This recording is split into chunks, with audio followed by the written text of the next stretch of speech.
السلام علیکم ورحمۃ اللہ وبرکاتہ۔ نحمده ونصلي على رسوله الكريم اما بعد فاعوذ بالله السميع العليم من الشيطان الرجيم بسم الله الرحمن الرحيم ان الدين عند الله الاسلام۔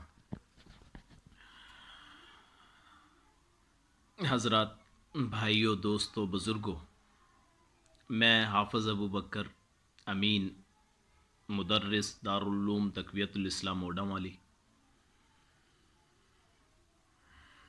فیصل آباد، خطیب جامع مسجد اہل حدیث لوہارا والی محمدی ڈج کوٹ فیصل آباد، آج کی رات کے بارے میں ایک وضاحت پیش کرنا چاہوں گا۔ آج کی رات جو کہ جسے کہا جاتا ہے شب براءت، یعنی ایسی رات جس میں آدمیوں کے تقدیر کے معاملات طے کر دیتا ہے اللہ تعالیٰ، اور اس رات میں بندوں کو بخشا جاتا ہے۔ اللہ آسمان دنیا پہ تشریف لاتے ہیں۔ اس قسم کی باتیں لوگ بیان کرتے ہیں ضعیف احادیث کی وجہ سے۔ پہلی بات یہ ہے کہ اسلام کسی خاص دن کا نام نہیں ہے، کسی رسم کا نام نہیں ہے۔ اگر رسم کا نام ہوتا کسی خاص دن کا، تو یہ جو دن تھا اللہ کے رسول صلی اللہ علیہ وسلم کی زندگی میں بار بار آیا، صحابہ کرام کی زندگی میں بار بار آیا۔ یہ رات یا مخصوص دن جو ہم مناتے ہیں، مثلا 12 ربیع الاول ہے، محرم کے دن ہیں، یا کوئی خاص سوائے لیلۃ القدر کے، کہ آپ نے اس کی ترغیب دلائی ہے اور آپ نے اس میں عبادت کو افضل بتایا۔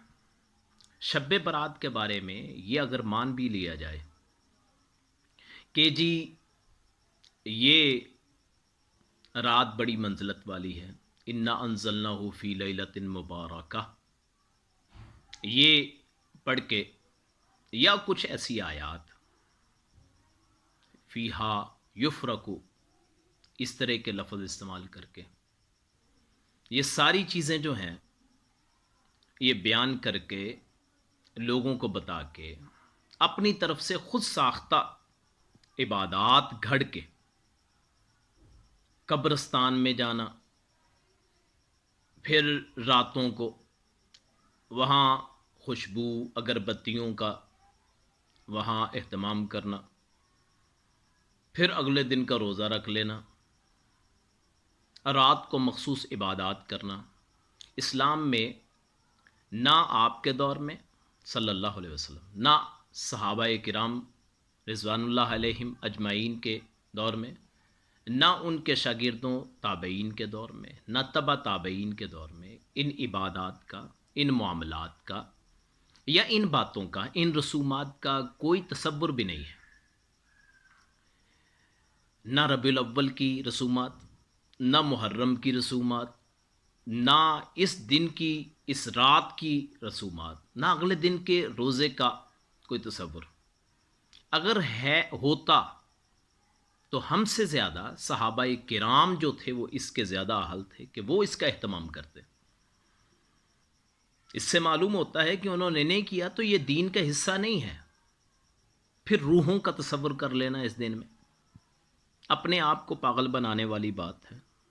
یا پھر قرآن جیسے منافقین کے بارے میں کہتا ہے یخادعون اللہ والذین آمنوا وما یخدعون الا انفسہم، کہ اللہ کو بھی دھوکہ دینے کی کوشش کرتے ہیں اور لوگوں کو بھی، مومنوں کو بھی، لیکن دھوکہ اپنے آپ کو ہی دیتے ہیں۔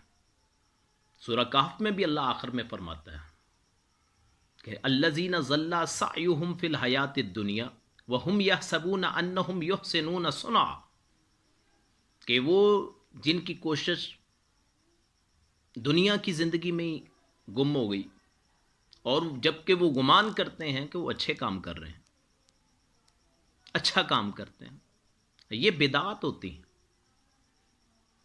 اگر یہ ثابت بھی ہو جائے کہ اس رات میں احادیث کی روشنی میں کوئی کہہ دے کہ جی معاملات ہوتے ہیں تقدیروں کے، تو پھر بھی اس کے سب سے زیادہ جو سمجھنے والے تھے وہ صحابہ کرام تھے، یا خود جن پہ وحی اتری نبی کائنات صلی اللہ علیہ وسلم۔ آپ کے بارے میں آیا ہو کہ آپ نے صحابہ کو ترغیب دی ہو کہ جی آؤ بھئی قبرستان کو چلیں، وہاں یہ کریں جی، یہ عبادات کریں، اس کے نام پہ سیمینار، کانفرنسیں، محافل منعقد کریں. اگر ایسی کوئی بات ہوتی تو سب سے پہلے اللہ کے رسول اہل تھے کہ ان کو یہ دعوت ہوتی.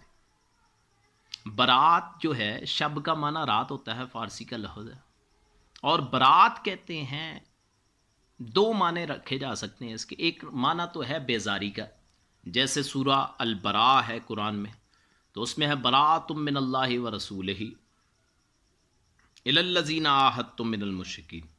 تو یہاں جو آیت میں آیا ہے وہ بیزاری کا معنی ہے کہ اللہ بیزار ہے، بیزاری ہے اللہ کی طرف سے. تو دوسرا معنی اس کا بری ہونا. تو یہاں قرآن میں برات کا جو لفظ ہے وہ اسی معنی میں آیا ہے. یہاں جو سورۃ توبہ میں ہے، جو ہم برات کا لفظی معنی سمجھتے ہیں، ہم سمجھتے ہیں کہ جی دوزخ سے بری ہو جاتے ہیں.